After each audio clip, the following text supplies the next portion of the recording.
Ayuan Indri. Akmal sempat terkejut saat mendengar keterus-terangan gadis itu. Bagaimanapun pengalamannya bergaul dengan perempuan tidaklah banyak. Bahkan dia bisa dikategorikan sebagai seorang jomblo akut. Itu bukan tanpa alasan. Kehidupannya yang dulu membuat dia tidak pernah berpikir ke arah itu. Fokus mencari uang untuk membahagiakan keluarganya adalah hal yang selalu dia prioritaskan setiap harinya. Maaf, malam ini ada urusan mendesak yang harus kulakukan. Gak seru jangan nyesel ya, kesempatan itu cuma datang sekali. Ucap Indri memasang raut kecewanya. Baru kali ini ada pemuda yang menolak ajakannya.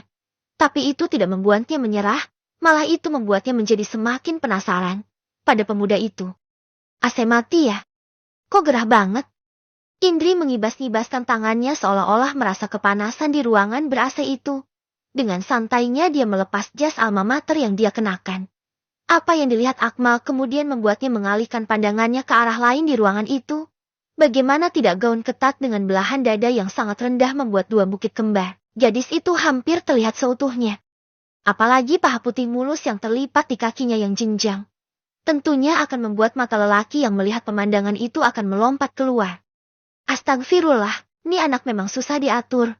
Ayo masuk, pakai baju yang sopan, atau ibu akan melaporkan ini pada ayahmu. Suara tinggi ibu asrama terdengar saat melihat salah satu anak asuhnya berpakaian terlalu terbuka di ruang umum. Indri yang menyadari Bu Ratih datang segera mengenakan kembali jasnya. Dengan malas ia bangkit dan melangkah pergi setelah sebelumnya mengedipkan matanya dengan genit pada Akmal. Kamu pacarnya ya?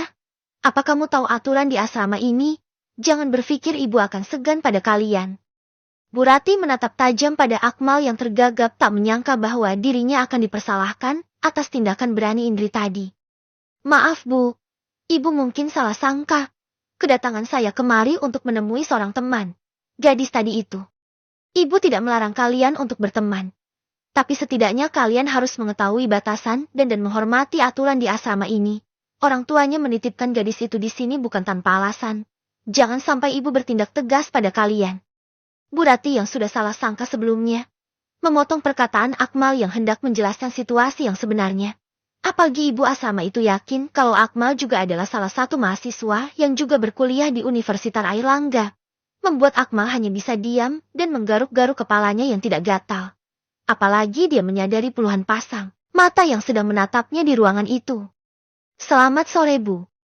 Suara lembut Rose memecah kesunyian ruangan itu, membuat Ibu Ratih yang sedang memarahi Akmal berbalik menatap Rose.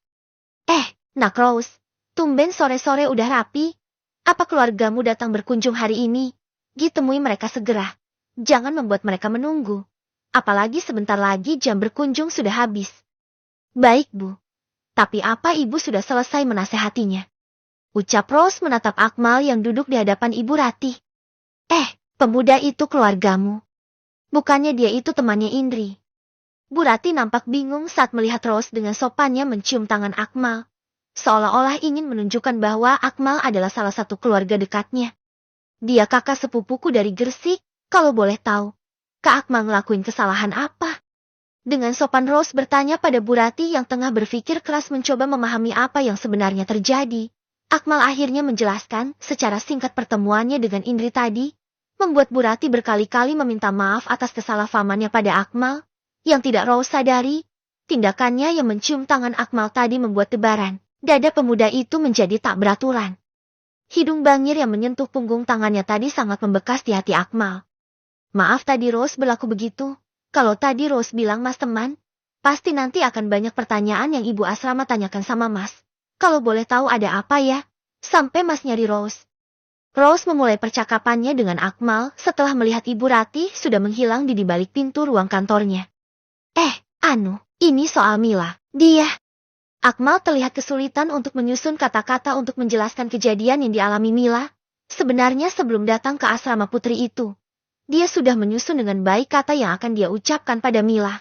Tetapi dengan kejadian yang dialami tadi membuat semua yang ada di kepalanya hilang begitu saja. Apalagi dia masih terngiang kejadian saat Rose mencium tangannya. Mas masih marah sama Mila.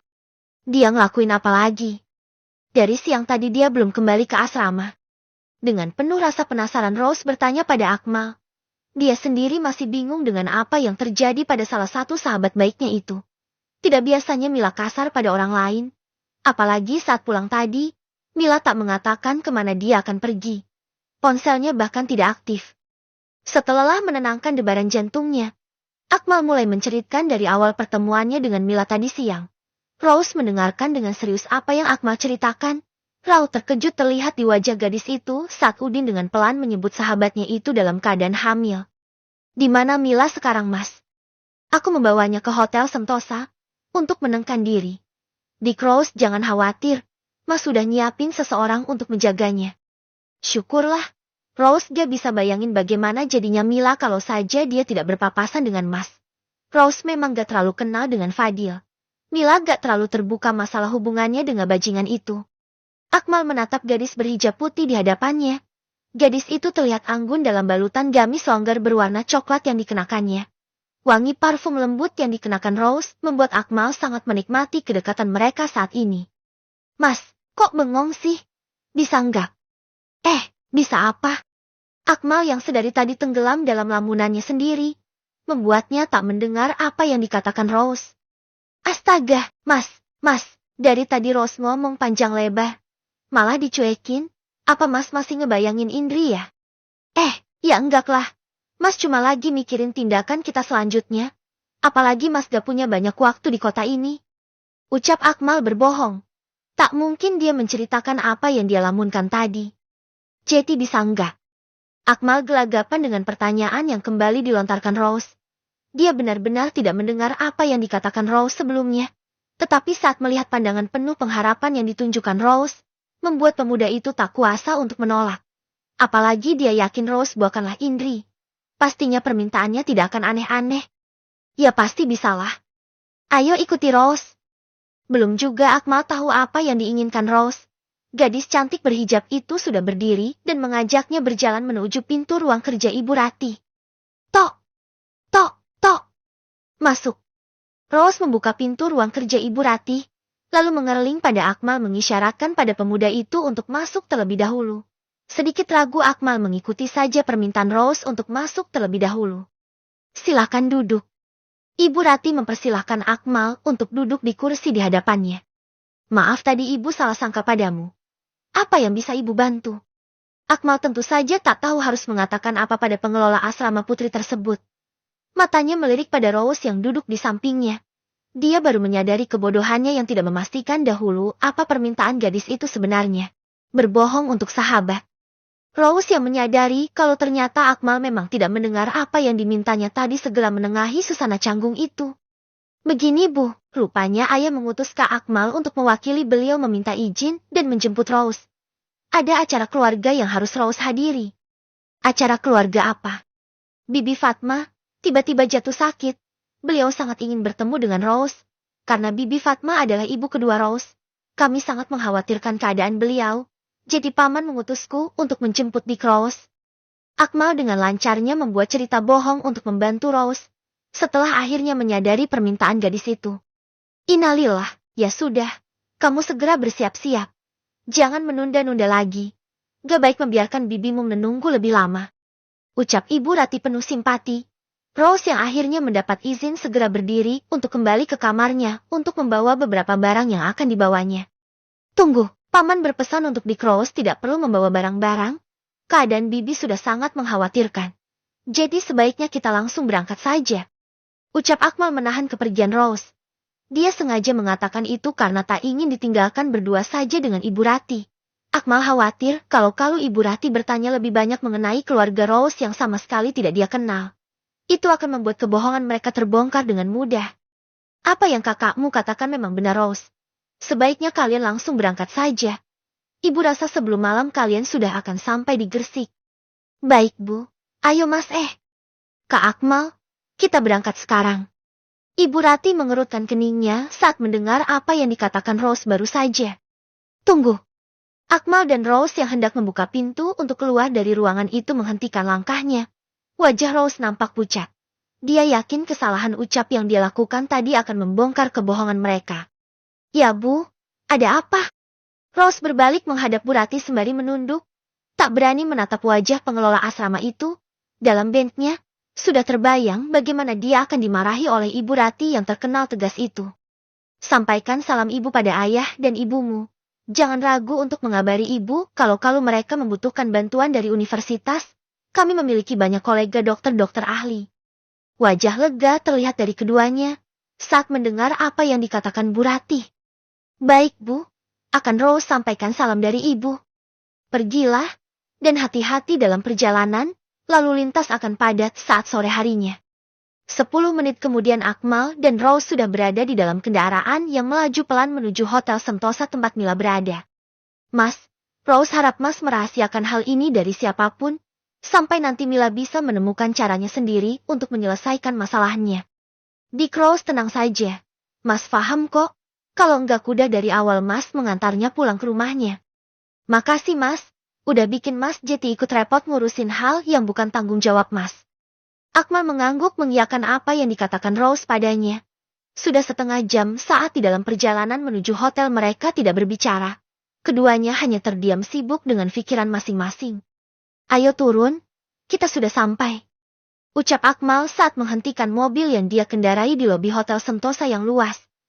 2 orang pelayan dengan cekatan membukakan mereka pintu mobil Jimny yang mereka kendarai. Rose tidak bisa menyembunyikan kekagumannya akan besar dan mewahnya Hotel Sentosa yang dia datangi. Ada sekelumit kekhawatiran di dalam hatinya. Bagaimana nanti mereka bisa mengganti biaya yang dikeluarkan Akmal? Mas, biaya menginap di hotel ini pasti mahal. Apa Mas gak takut kalau nanti kami gak sanggup buat menggantinya? Akmal menatap wajah polos Rose yang bertanya padanya. Dia yakin gadis cantik di hadapannya itu akan berkeras untuk mengganti semua biaya yang dia keluarkan. Hal itulah yang mendorongnya untuk berbohong padanya. Gak mahal, kebetulan mereka sedang mengadakan promo. Mas cuma membayar 30% saja dari harga aslinya. Dick, Rose jangan memikirkan hal itu dulu. Sebaiknya kita fokus pada masalah yang dihadapi Mila saja dulu. Baik Mas, tapi Mas jangan segan untuk mengatakan jumlah yang harus kami ganti. Oke. Mas gak akan segan untuk menagih kalian kelak. Ucap Akmal saat mereka berdua memasuki lift ke lantai tertinggi gedung mewah itu. Tak berapa lama kemudian mereka sudah sampai di depan pintu kamar suite tempat Mila berada. Setelah mengetuk pintu beberapa kali, terdengar suara kunci pintu terbuka. Muncul wajah Della yang kemudian mengenali Akmal yang datang. Della memberi jalan pada Akmal dan Rose untuk masuk ke dalam kamar. Lalu pergi keluar setelah sebelumnya meminta izin pada Akmal untuk pulang. Rose, Mila. Kedua sahabat baik itu berpelukan. Tidak ada perkataan yang terucap di antara mereka. Akmal yang tak ingin mengganggu kedua sahabat itu melangkah menuju beranda kamar yang ternyata cukup luas. Terdapat beberapa kursi malas dan sebuah sofa melingkar di sana. Setelah menghempaskan dirinya di sofa empuk itu, Akmal dengan santainya menikmati rokok yang mengepulkan asap beraroma khas di tangannya. Rose gak menyangka Fadil akan setegak itu padamu. Bajingan itu gak pantas jadi ayah dari anak yang ada di dalam perutmu. Tapi, apa yang harus kulakukan? Kalau mami papi tahu kebodohan yang aku lakukan, apa yang akan mereka katakan? Untuk saat ini, kamu jangan banyak mikir. Kandunganmu masih lemah. Rose yakin akan ada jalan yang lebih untukmu dan bayi yang ada di kandunganmu ga. Rose, maaf membuat kamu dan Sarah kecewa. Kalian memang benar. Pacaran itu gak baik. Sudah. Gak perlu dibahas lagi. Sepertinya kamu belum pernah memeriksakan kandunganmu secara benar. Ayo kita periksa ke dokter kandungan dulu. Biar kita bisa tahu kondisimu yang sebenarnya. Akmal yang mendengar apa yang dikatakan Rose memang ada benarnya. Segera bangkit lalu masuk. Ayo bersiap, kita berangkat sekarang mumpung hari masih sore. Kedua gadis itu mendongak melihat Akmal yang sudah meraih kunci mobil yang berada di atas meja kecil di sudut ruang kamar. Mas mau nganter? Lah, terus kalian mau pergi pakai apa? Aku yakin Fadil juga masih mencari Mila. Ayo biar Mas antar saja. Biar lebih aman, bagaimanapun kalian masih menjadi tanggung jawab Mas. Ucapan Akmal terdengar biasa-biasa saja.